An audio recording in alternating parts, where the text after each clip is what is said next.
Hello friends, welcome to my channel learn with Kiru. आज हम हमारे नेक्स्ट पार्ट में पढ़ेंगे corporate governance reforms in India. इनसे पहले पार्ट में हम इसका मीनिंग, कॉरपोरेट गवर्नेंस का मीनिंग, इसकी नीड्स, इसके स्कोप के बारे में और इसकी हिस्ट्री के बारे में पढ़ चुके हैं। अब बात आती है कि जो हमारा इंडिया है उसमें क्या रिफॉर्म्स आए थे कॉरपोरेट गवर्नेंस से रिलेटेड। तो कहता है कि जो पॉलिसी है ना, लेबराइजेशन, प्राइवेटाइजेशन एंड ग्लोबलाइजेशन की, वो अडॉप्ट की गई थी इंडिया में।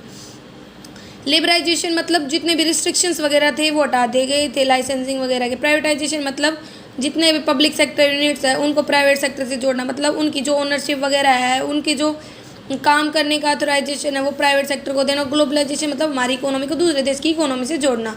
तो ये तीनों अडॉप्ट किए गए थे। बहुत सारे स्टेप्स वगैरह लिए गए थे इफ़िशियंसी वगैरह को बढ़ाने में, एंड जो वर्ल्ड क्लास कम्पिटिटिवनेस है ना कंपनी की, उनको बढ़ाने में देश में। जो लीगल और अदर टाइप ऑफ स्टेप्स थे ना वो भी लिए गए थे ताकि इंप्रूव कर पाए गवर्नेंस को कॉर्पोरेट सेक्टर में। जो रिफॉर्म्स थे ना कॉर्पोरेट गवर्नेंस इन इंडिया के, ने क्या फॉर्मुलेट की, कंप्रिहेंसिव स्ट्रेटजी वगैरह बनाई थी इंक्रीज करने के लिए इंडस्ट्रियल कैपेसिटी और डोमेस्टिक फर्म। जो कॉर्पोरेट गवर्नेंस रिफॉर्म्स है इंडिया में, उसमें क्या क्या है भाई, क्या क्या बदलाव किए गए इंडिया में।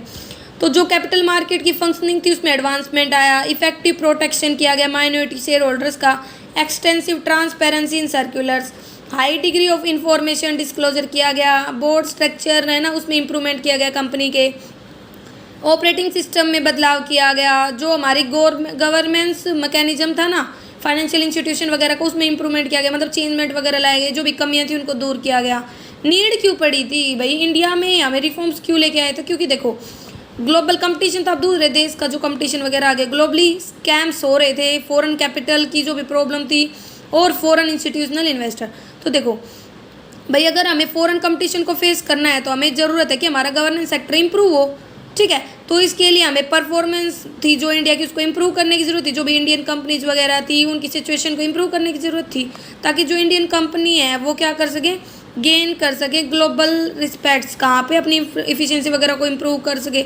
अब देखो अगर हमारा गवर्नेंस सिस्टम अच्छा होगा तो अगर हम फॉरेन में व्यापार वगैरह करते हैं, हमारी कंपनी जाती हैं, तो वहाँ के लोग अट्रैक्ट होंगे, इन्वेस्टर्स अट्रैक्ट होंगे, ठीक है।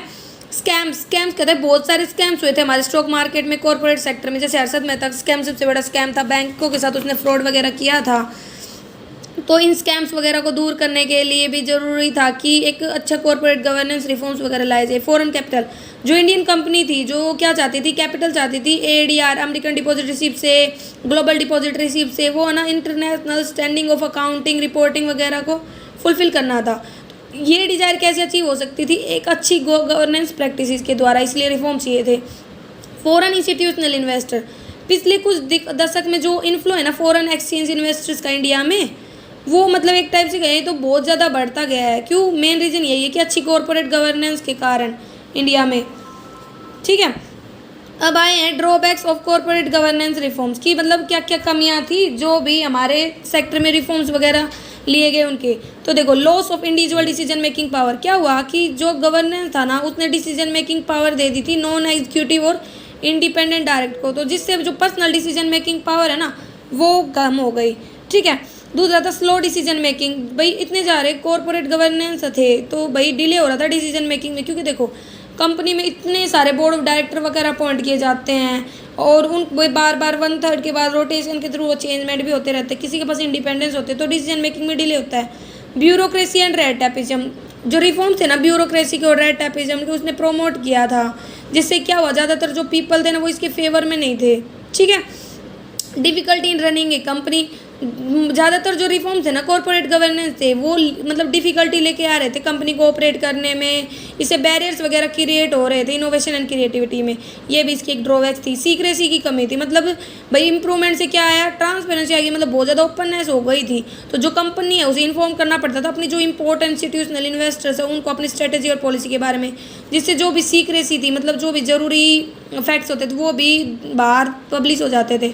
Women nature cantt B alter, कहता है कि जो वुमेन टेंडेंसी होती है उसको हम जल्दी से नहीं बदल सकते, जो भी रेगुलेशंस है बाइंडिंग प्रोविजन। देखो आज आप जिस सिचुएशन में हो, आप जिस तरीके को अडॉप्ट कर रहे हो, और अगर उसमें कोई रिफॉर्म्स आ जाते हैं, बदलाव आ जाते हैं, तो आपको उनको अडॉप्ट करने में प्रॉब्लम आती है। तो वही बोल रहा है कि एक वुमेन की जो भी नेचर होता है उसको इतनी जल्दी नहीं बदल सकते। अब आता है गवर्नेंस ऑफ कंपनी। तो देखो सबसे पहले तो आपको कंपनी का मीनिंग पता होना चाहिए कि कंपनी क्या होती है। तो हमने पढ़ा हुआ है कि कंपनी एक आर्टिफिशियल पर्सन होती है, मतलब जिसका खुद का अस्तित्व होता है, जो खुद के नाम से रजिस्टर्ड होती है। हाँ, वो बात अलग है कि ये खुद से कोई एक्टिविटी नहीं कर सकती, इसको मैनेज करने के लिए बोर्ड ऑफ डायरेक्टर्स वगैरह होते हैं, ठीक है। लेकिन जो कंपनी वगैरह पर लगा कोई केस होता है तो कंपनी के नाम से होता है ना, कि बोर्ड ऑफ डायरेक्टर्स के नाम से। तो यही बोल गया, जो कंपनी है ना एडमिनिस्ट्रेट की जाती है on the behalf of share holder, employees वगैरह, कस्टमर वगैरह, या खुद से हों। तो इसमें हम ये पढ़ सकते हैं कि जो कंपनी है वो एक सेपरेट स्टैट्यूटरी बॉडी होती है जिसका खुद का अस्तित्व होता है। प्रिंसिपल हैं जो हाउस ऑफ लॉर्ड के द्वारा सेटअप किए गए हैं वो होते हैं। फिर बात आती है कि जो कंपनी है ना वो किसी एक पर्सन के इंटरेस्ट से रिलेटेड नहीं होती, बल्कि जो भी इंटरनल एक्सटर्नल जो भी पर्सन है जो इसके अंदर के इंटरेस्ट रखते हैं उन सबसे रिलेटेड होते हैं। मतलब एक टाइप से कहे तो कंपनी को गवर्न किया जाता है सभी शेयर होल्डर के द्वारा, ठीक है। फिर बात आती है governance versus good governance, corporate governance. तो गवर्नेंस तो हम पढ़ चुके हैं, नेचुरल कंसेप्ट है, मतलब एक टाइप से कहे तो जिसमें हम एडमिनिस्ट्रेट करते हैं, मैनेज करते हैं हमारी कंपनीज वगैरह को। ये अच्छी भी हो सकती है, बुरी भी। अगर जो हमारी गवर्नेंस है उसमें डिफिशियंसी हो, जो भी डायरेक्शंस वगैरह दी गई है, कंट्रोल में कमियां हो, तो हम कहेंगे कि हमारी जो गवर्नेंस है वो बहुत बुरी है, पुअर है, बैड है। लेकिन अगर जो डायरेक्शन और कंट्रोल है कंपनी का वो बहुत ज़्यादा अच्छा है, सभी शेयर होल्डर के इंटरेस्ट को प्रोटेक्ट कर रहा है, उन सभी को ध्यान में रख रहा है, तो गुड हमारी जो कॉर्पोरेट गवर्नेंस है वो अच्छी होगी। गुड कॉर्पोरेट गवर्नेंस है ना, उसका व्यू बहुत ज़्यादा बड़ा है। जिसका जो अप्रोच है वो किस पर ज़्यादा जोर देता है, जो रिलेशनशिप है किसके बीच में, कंपनी के बीच में और इसके स्टेक होल्डर के बीच में। गुड कॉर्पोरेट गवर्नेंस बेस है कि जितने भी स्टेक होल्डर्स हैं, कॉर्पोरेट सोशल रिस्पॉन्सिबिलिटी है, पॉलिसी वगैरह, उन सबको सेटिस्फाई करना, उन सभी को ध्यान में लेकर चलना। गुड कॉर्पोरेट गवर्नेंस के अगर हमसे कोई फीचर पूछे तो हम बता सकते हैं कि मॉरल वैल्यूज़ की तरह डिवोट होती है, मतलब उनको पूरा करने के लिए काम करती है। क्लासिकली कंडक्टिंग बिजनेस पॉलिसीज़ को कंडक्ट वगैरह करती है। पावर यूज़ करती है रिस्पॉन्सिबल मैनर, मतलब ऐसे नहीं कि भाई अपनी पावर का मिस यूज़ वगैरह करना। एक गुड कॉर्पोरेट गवर्नेंस में पावर्स को मतलब हर किसी के इंटरेस्ट को प्रोटेक्ट करने के लिए किया जाता है, ऑब्जेक्टिव वगैरह को अचीव करने के लिए किया जाता है। वर्ल्ड बैंक के अकॉर्डिंग कहता है कि फॉलोइंग के फीचर्स होते हैं गुड कॉर्पोरेट गवर्नेंस में। ट्रांसपेरेंसी होती है, ठीक है, राइट्स ऑफ सभी शेयर होल्डर को प्रोटेक्ट करता है, डिसीजन की फ्रीडम होती है, इंटीग्रिटी एंड पर्पसफुल सुपरविजन होता है, जो भी काम वगैरह होता है। बेनिफिट्स क्या होते हैं, तो देखो जो भी मनी ऑफ इन्वेस्टर्स होती है ना वो सेफ गार्ड होती है, क्योंकि देखो इन्वेस्टर्स हैं वो कई बार अपने पैसे को खो देते हैं, जो भी स्टॉक मार्केट वगैरह होते हैं, प्राइमरी मार्केट होते हैं, क्योंकि उनके पास फाइनेंशियल और नॉन फाइनेंशियल डिस्क्लोजर ज़्यादा इन्फॉर्मेशन नहीं होती। लेकिन अगर अच्छी गवर्नेंस है तो ट्रांसपेरेंसी होगी, उनके पास इन्फॉर्मेशन होगी। एक्सेस टू कैपिटल मार्केट, जो इंस्टीट्यूशनल इन्वेस्टर हैं, जो फाइनेंशियल इंटरमीडियरीज हैं, वो बहुत ज़्यादा इंपॉर्टेंट रोल प्ले करते हैं ग्लोबलाइजेशन में and growth in the size of companies में। आज के टाइम में अगर देखें कि जो फाइनेंशियल मार्केट है वो बहुत ज़्यादा बढ़ता जा रहा है, बहुत ज़्यादा अपॉर्चुनिटी दे रहा है हमारे इन्वेस्टर्स को। जो कंपनीज हैं वो कंटिन्यूसली क्या कर रही हैं, शेयर होल्डिंग वैल्यूज राइज कर रही हैं, उनके शेयर्स वगैरह को मैक्सिमाइज कर रही है। तो यही कारण है कि जो अगर अच्छी कॉर्पोरेट गवर्नेंस होगी तो कैपिटल मार्केट से एक्सेस करना आसान हो जाता है इन्वेस्टर्स वगैरह के लिए। इंश्योर सक्सेस ऑफ कॉर्पोरेट मतलब कंपनी की सक्सेस होगी। अब स्टेक होल्डर वगैरह like as employ, investor, customer वगैरह वो सेटिस्फाइड हैं, ठीक है, और हमें पता है उन्हीं से एक हमारी कॉर्पोरेट बनी है। तो यही बात, अगर उनका इंटरेस्ट सेटिस्फाइड है तो कंपनी क्या करेगी, ग्रोथ करेगी, सक्सेस करेगी, ज़्यादा से ज़्यादा अट्रैक्ट होंगे, पैसा लगाएंगे, जो एक कंपनी के लिए बहुत ज़रूरी होता है। Acquisition and retention of talent, अगर कंपनी अच्छी है तो क्या होगा, हर कोई जितने भी अच्छे एम्प्लॉयज़ हैं वो अट्रैक्ट होंगे और वहीं पे बने रहेंगे। Hard working, ambitious and capable individual है वो एक कंपनी के लिए वैल्यूएबल एसेट्स होती हैं, अगर वो रहते हैं तो एक कंपनी अच्छी मानी जाती है। Public image, good corporate governance क्या करता है, कंपनी की रेपुटेशन भी बदल देता है, उसकी इमेज भी बढ़ा देता है। Well known company like Wipro, TCS, Infosys etcetera, ये एक इंटरनेशनल रेपुटेशन रखते हैं क्योंकि इनकी जो कॉर्पोरेट गवर्नेंस है वो अच्छी है। तो यही कह सकते हैं गुड कॉर्पोरेट गवर्नेंस कंपनी की इमेज वगैरह को इंप्रूव करके चलता है। Lines ease of access to chief funds, अब एक बात बताओ, कंपनी अच्छी है तो जो ये फंड्स वगैरह की जब इसे जरूरत होगी तो ये आसानी से एक्सेस कर पाएगी। In the process of good corporate governance जो इंटरनल प्रैक्टिसेस हैं उनको बैन कर दिया जाता है, जो इन्वेस्टर की ग्रीवियंसेस वगैरह उनको प्रॉपरली रिजोल्व किया जाता है, मैनेजमेंट के इंटरेस्ट को रिवील किया जाता है फाइनेंशियल नॉन फाइनेंशियल प्रैक्टिसेस में। जो गुड बिहेवियर होता है वो इंक्रीज करता है क्रेडिबिलिटी, मतलब होता है कि विश्वास किया जाए जिस पर, कंपनी को बढ़ा देता है, कॉन्फिडेंस बनाता है इन्वेस्टर्स वगैरह का, और आसानी से जब इन्वेस्टर्स का कॉन्फिडेंस बढ़ेगा तो आसानी से पैसा भी राइज किया जा सकता है रीजनेबल कॉस्ट में। मार्केट में पोजीशन भी इंप्रूव होती है, अगर मतलब जो हमारी कॉर्पोरेट गवर्नेंस है वो अच्छी है तो कस्टमर्स की रॉयल्टी वगैरह बढ़ती है, इम्प्रूवमेंट बढ़ता है। Lays foundation for good corporate citizen, मेन एम क्या होता है गुड कॉर्पोरेट का, इंक्रीज करना, जितने भी स्टेक होल्डर वगैरह हैं उनके वेलफेयर बढ़ाना, जितने भी शेयर होल्डर हैं, ठीक है, ये क्या क्रिएट कर देता है, एक बैलेंस क्रिएट कर देता है जो हमारे इकोनॉमिक बेनिफिट्स होते हैं, सोशल बेनिफिट्स वगैरह होते हैं उनमें।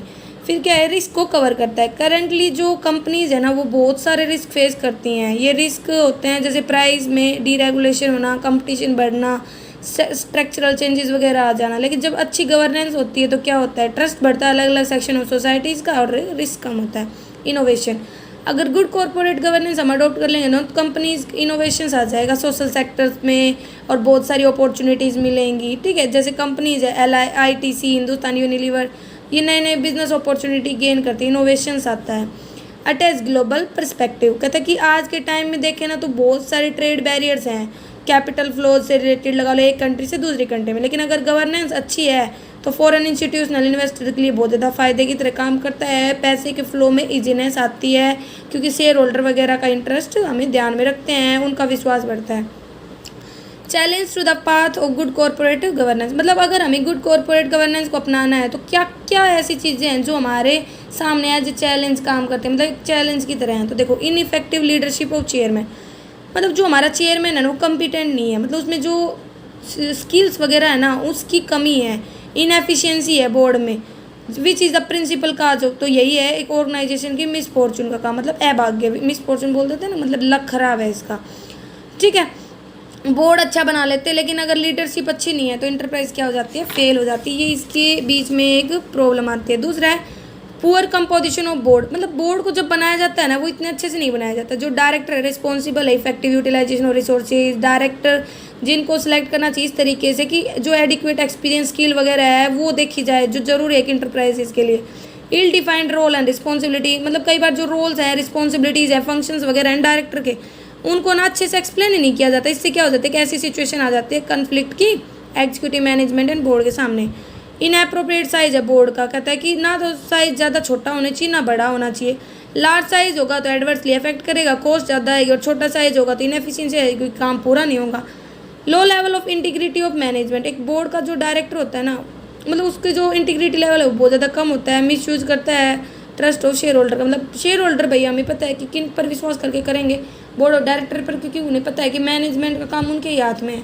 तो ये उससे क्या होता है कि उनके बीच में इंटीग्रिटी कमी है, वो उसका फ़ायदा उठा लेते हैं। इनइफेक्टिव कम्युनिकेशन, कम्युनिकेशन का मतलब होता है एक जगह से दूसरी जगह इन्फॉर्मेशन पास होना। तो कहते हैं कंपनी को ना डिस्क्लोज करना चाहिए ट्रू एंड एक्यूरेट इन्फॉर्मेशन जो अलग अलग काम हो रहे हैं उसकी ऑर्गेनाइजेशन में, लेकिन ये उनको इफेक्टिवली मतलब कम्युनिकेट करने में फेल हो जाती है।